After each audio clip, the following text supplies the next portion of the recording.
3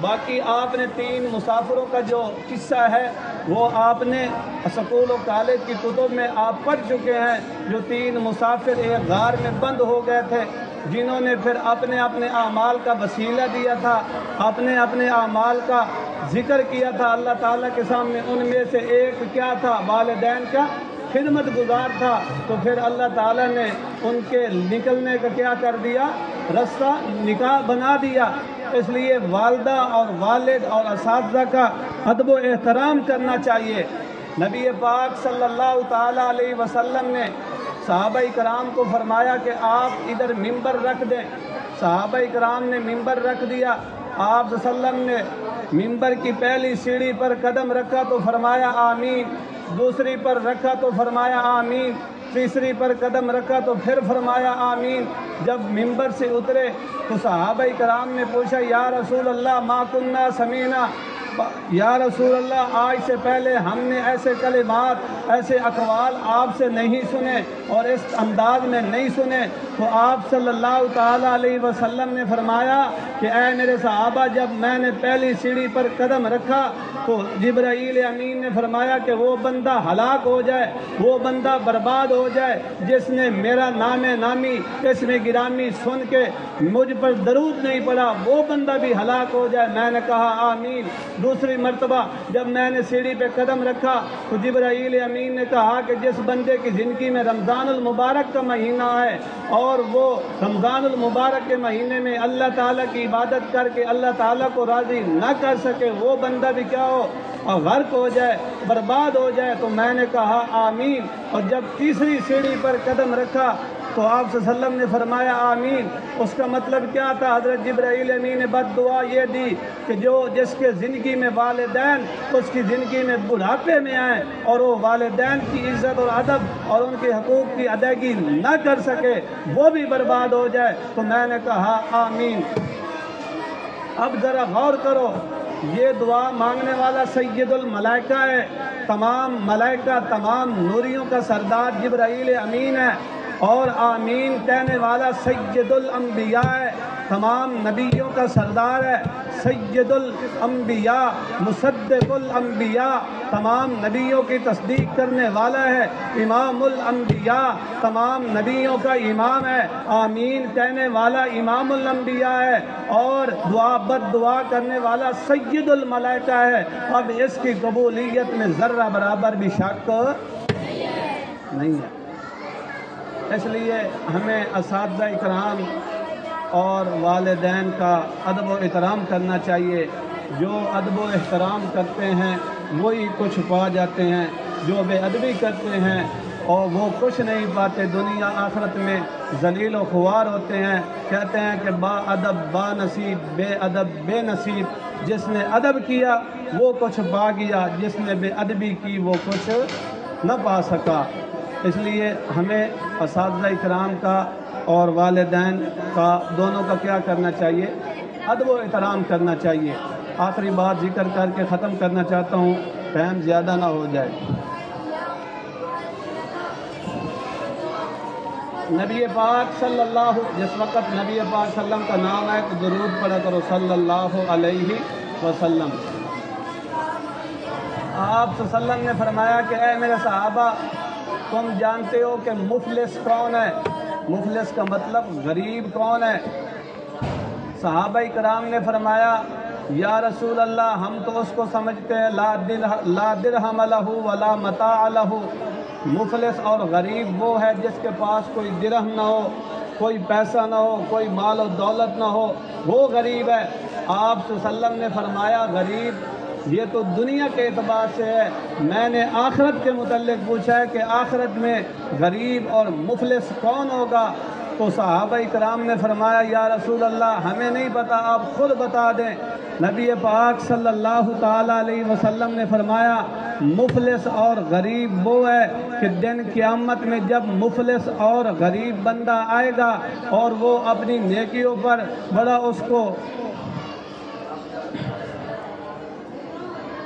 اپنی نیکیوں پر بڑا اس کو غرور ہوگا، تکبر ہوگا کہ میں نے یہ حج کیے، میں نے یہ نمازیں پڑھی، میں نے یہ زکاتیں ادا کی، میں نے یہ نیکی کی، یہ نیکی کی، بڑا خوش ہوگا اپنی نیکیوں پر۔ اچانک یکا دم ایسے ہوگا کہ جس نے اس بندے نے بندوں کے حقوق کی حق تلفی کی ہوگی، بندوں کے حقوق ادا نہیں کیے ہوں گے، وہ آئیں گے، وہ کہیں گے اس نے ہمارا حق ادا نہیں کیا، اس نے ہمیں گالی دی تھی، اس نے ہمارے اوپر الزام لگایا تھا، اس نے ہمارے اوپر جھوٹ بولا تھا، اس نے ہمارا حقوق ادا نہیں کیا۔ تو دن قیامت کے اللہ رب العزت اس کے جو نیک اعمال ہوں گے وہ اٹھا کے ان حق داروں کو دیتے جائیں گے، حتیٰ کہ یہاں تک پہنچیں گے کہ اس کی نیکیاں جتنی ہوگی وہ سب ختم ہو جائیں گی، ابھی حق دار باقی ہوں گے۔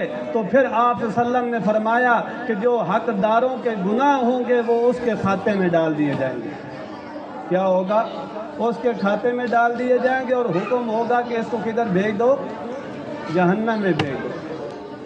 کہ حقوق العباد کا سلسلہ بڑا اہم ہے، اس لیے حقوق العباد میں اساتذہ کرام اور والدین بڑی اہمیت کے پیش نظر ہیں۔ جیسے اللہ رب العزت نے وَقَضَىٰ رَبُّكَ أَلَّا تَعْبُدُوا إِلَّا إِيَّاهُ، یہ تیرے رب کا فیصلہ ہے کہ اللہ تعالیٰ کے سوا کسی کی عبادت نہیں۔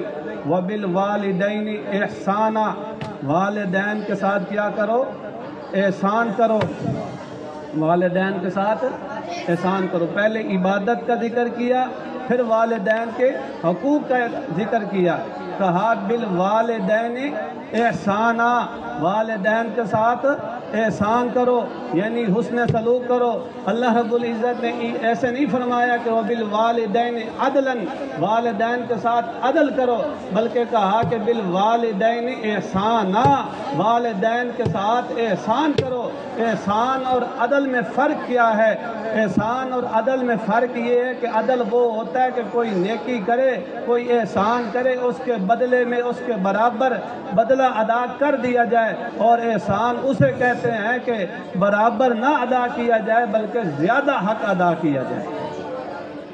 تو اس لیے ہمیں والدین اور اساتذہ کرام کے ادب کو اور ان کے حقوق کو ملحوظ خاطر رکھنا چاہیے۔ والسلام۔